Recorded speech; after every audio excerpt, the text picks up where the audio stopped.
தான் சொல்லுவான். நீங்க யாருக்குமா ஒரு ஆதரவு கொடுக்கலான்னு? நாங்களா பிள்ளை வரும்போது அப்புறம் யாருக்கு கொடுக்க முடியும்? நம்ம பிள்ளை நிற்கிது தலைப்புள்ள, அப்புறம் என் பிள்ளைக்கு ஓட்டு போடாமல் வேற எந்த நாய்க்கு நாதாரிக்கு போட சொல்றது? என்ன நம்பிக்கை, ஏன் இவ்வளவு நம்பிக்கை இருக்குமா? முதல் முறையா அவர் களம் காட்டுறாரு.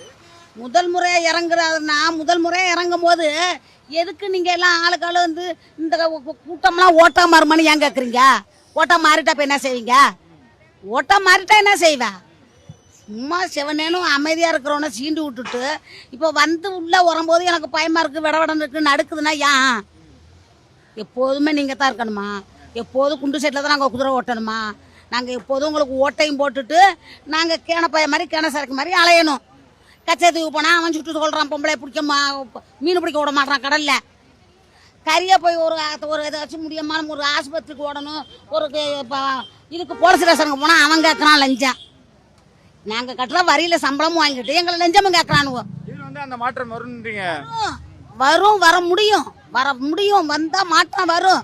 இனிமேல் எந்த அரசியலும் வேணாம். புதுசாக எங்களுக்கு கண்டிய பிள்ளை அவன் எத்தனையோ கோடி அதை நான் படிச்சில்ல, அவன் எத்தனையோ கோடி ஒரு படம் நடிச்சுக்கு சம்பாதிக்கிறான். அந்த பணம் வேணாம், எனக்கு மக்கள் தான் வேணா, எதுக்கு வரான்? எங்களை இருட்டில் கிடக்குறவங்களை வெளிச்சத்துக்கு கொண்டுகிட்டு வரான். அதனால அவனை தான் நாங்கள் வெளிச்சம் கொடுக்க முடியும். பாரவனே வந்து அன்னாடு நீனே வாங்கிட்டு போ, நீனே ஓட்டு போ, நீ 200 கொடுத்து ஓட்டு வாங்கிட்டு போ, நீ போய் மூட்டையாக சேர்த்து உன் குடும்ப அரசியலுக்கு ஒரு பக்கமாக வச்சுக்கிட்டு போ. அப்போ நாங்கள் ஓட்டு போட்டு நாங்கள் எப்போதும் இப்படி உட்காந்துட்டே இருப்போம்மா.